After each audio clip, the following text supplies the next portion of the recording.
so many years, 8 years. Yemisa ya won't say 8 years no, but years bodyguard or Reverend Isaac Owusu Bempah. No, and now obedi nechi no. What free Papa Nechi? How many months in it? How many months in it? I will free Papa Nechi. What free Papa Nechi? Echo 8 months. What free Papa Nechi? Echo almost 1 year. Me a witness. I will free Papa Nechi. Echo 1 year. Obama hobes name sika. Me many sika. Na say when ya some our crowd regional a crowd regional. Ya dini tu me na me koboka em ye yi no epie ye hwetie me di nyanse hye nkwasiafo ni bitirim munya sofo Owusu Bempah no nye ni nyame dwuma obi yewu obi kowu ya wo se ye nkwoche papa no pato tio obi yewu obi a odi sofo Owusu Bempah echi aya frɛ no ono so di Owusu Bempah saa. That's a free Papa Nechi by almost 3 years. By almost 3 years. Tienio, Nyansenin tie. That's a wakwa. No ababe on say I'm quite Reverend Dr. Isaac Owusu Bempah. Joa a champoma, one and in ba, as your casa, audio bia, na edna monte so. And to your master Mabaka Nanti, wa munhuye, na monte. Wait ye, if your man casomonum, a bushiana, na small mama, amamaba. But you're moving a buy. Monka had a mabushana of fine. Or mabushano Kumasi, Tikumas no fear on buy. See, on somebody a chopper and a buyer. Yadamasi.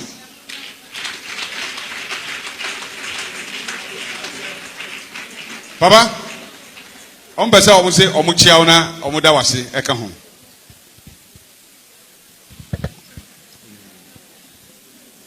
Amen.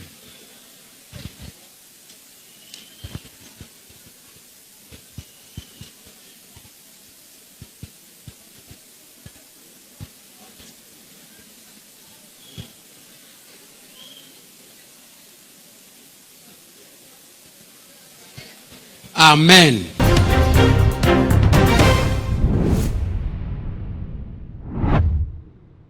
Ebusiana watch a we and a video be trending with media and so na say Reverend Owusu Bempah ni bodyguard ya ono so edi Owusu Bempah no aka nchine gu na nsa na oba be free mu no we video bi edit to watch say wowu a yemisa ni wo na se enfri Reverend Owusu Bempah fi say wo tata ni ye pa video be to monten so no so for mame agrada me chema ma part local fresh local empress oba bonten e be confirm yes I am brand no woni Reverend Owusu Bempah anante pen na be 8 months e ko 1 year ani and now free Reverend Owusu Bempah e chen ko ya at regiment say akwapoto na nobody have any evidence. That's a Reverend Isaac Owusu Bempah any who be until you bring the proof.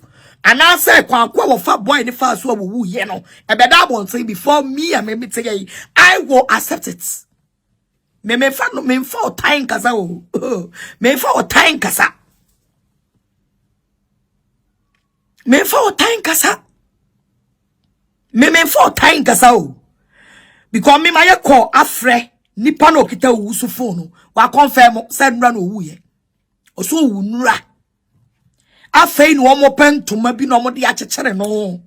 Anopay me frɛ ni number no boy bi ne fire was wawu was ama samai wo se cash ama samai side wo se baby it's our baby also for penny echi abaye ne bodyguard so many years 8 years yemisa ya won't say 8 years no, but years bodyguard or Reverend Isaac Owusu Bempah no and now obedi nechi no wo free Papa Nechi how many months in it I will free Papa Nechi what free Papa Nechi echo 8 months.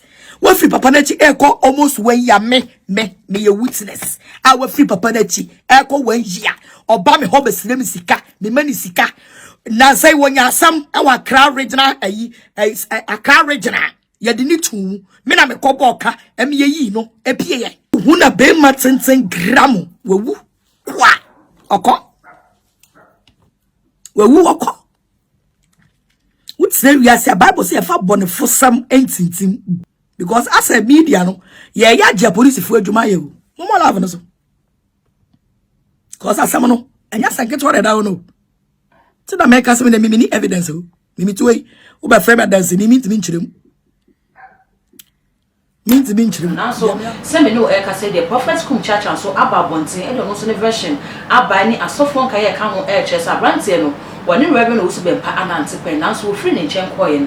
Bear 3 years in it is a wako. Nasa BBC Aquacotina, Reverend Owusu Bempah Dina, Womobota Samon, Lucrebia, too much GH, and when you saw a message of me as a subscriber to not the bell, no account survey, now upload me to one of the first person young was a really can keep.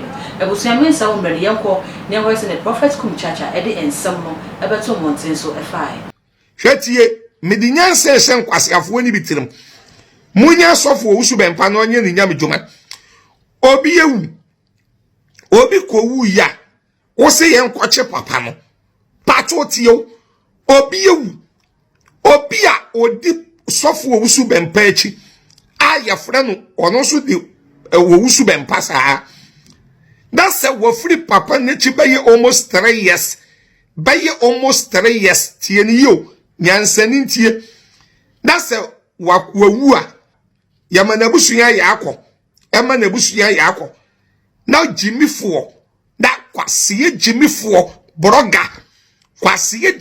broga kurasini yalefo no aba abegina on say enkwache Reverend Dr. Isaac Owusu Bempah na wose kwa me pepra ede wo busuya pani jimi ya won jimi ene wo busuya pani a wode mu kokofu akosi awowa na wakoton koko na die no aden no de o ma prosi fo nkwacha. It's a busia prophets cum church. I didn't say we 2 months in some no say the and never say a brand and a busia for aqua apostle Reverend Owusu Bempah asori dem a woman call ya or monante say almost away the papa kita name much or no jantoa any chopa and a equa Reverend Owusu Bempah HS video never 2 months in so no one more set a busia already. Whichever the kita name with your chow papa and a busian just a woman de my Reverend Owusu Bempah free send air costume one more set a busian woman name wash your video then I'm wanting so if you want one chain or one sabia and chassis I must say so the busiano I do a chow panel echo to Reverend Owusu Bempah and F5.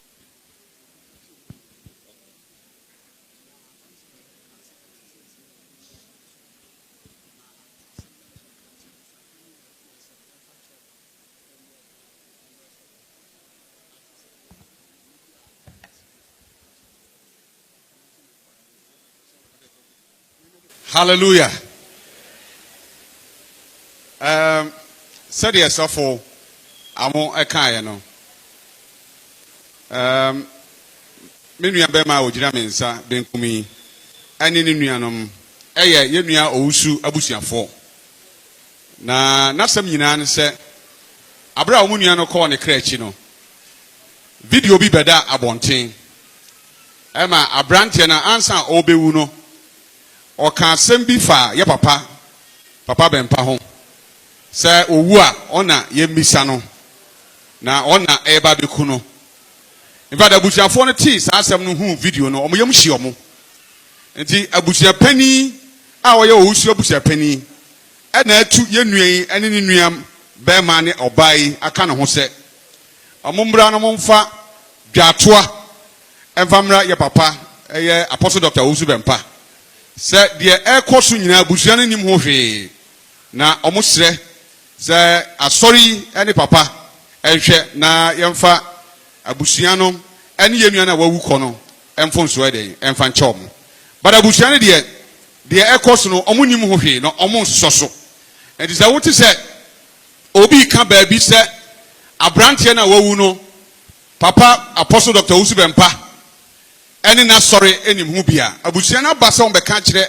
wiasefo nyina sa enye nokore enti moma ye mbosa asam na den entungu tira ke sa asama abusiafo yi ede ba ya on ba bebo asori eni ye papa amanie bacho sa na tie na menu abe ma ye frɛ no kwabena adu bacho so de sen kwabena kunadu na menu aba so Adwoa achampoma ona ne nua ba ese okasa audio bi a na ede na monten so enti yo masem wa beka nyina nti wa monhuye na montiye we de efi o man kasa monum abusua no na asom omama amama ba tacho mu fi ne ba mo nka ha na mabusua no e ofan o mabusua no okumase nti kumase no fi ya on ba ye ti on so mo de achopa e ne ba ye yeda mase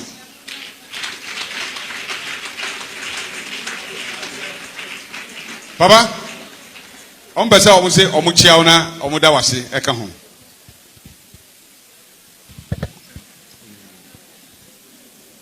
Amen.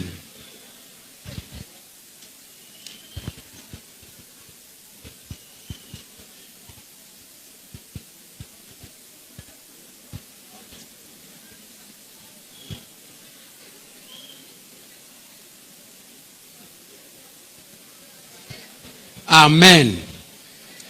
All right, then see. Na de di kan no no. Ɛno nti ye nua no ananke ne ne som. Nanso bɛyɛ mfie ne abre bi kakra nie. Ye ne nsum biem no. Owusu ebusua. Ɛna yehu wɔ mo wɔ ha no. Enti wɔ mo nsɛm nyina no mo wisa de sɛ Sɔfo Charles. Anumu a waka amayate no. Bamjo yemfa nsɛm monya wɔ mo mra wɔ mo kwan. Tebusian semi ne gaba beso na ne Ghana for ka ewo achi ni se video ya enam monten su ya yaboyi bibia dia dansa se abrante na nkasa ene kasa aye sese nso woni hoti we no anka kwakoye criminal matter wo se Ghana police for efa video no mo investigation no mo pe justice e de mo wufo no na so se busuafo ya fa chire akwakopa Reverend Owusu Bempah chewa eno ye busia no Reverend Owusu Bempah asem eno nye oman no asem so bi fi mu a akwakoye state versus nipa na wo bo ni di nti no omu enti ase se besi ne ya Ghana for ese wo mo hwekwan se nka police for betu asenyi ho na mo na so besi ne akwakwa ebu achi bi egusu wa atwe mu ese bibia aseni ehe ene be kwakusi Ghana police be mo badim anase sen ene besi akono mesre se wo beja wo comment e wo video no ase e de na fi o mi subscribe button so eye too much e ya kai na fa be on ka ho se be na upload ni to pe wo first person ya won sa ebidi kai akabi all the social media platforms so ko wa eye too much o subscribe no like no share na wo bi so enye bi share that good na me jesu na kra ye kono man makro ma ye nyi prebu wo kwan so wo la la odofo he de ne wo ha we de ne wo dadwen yare be na ye kwanko a wo de chenchecheche a wonya no aduro ene na me kanfo Raboni Spiritual Research and Divine Medical Laboratory ediama eye Prophet Dr. Abednego ene da no a wise man will hear and will increase knowledge, but the fools despise counsel.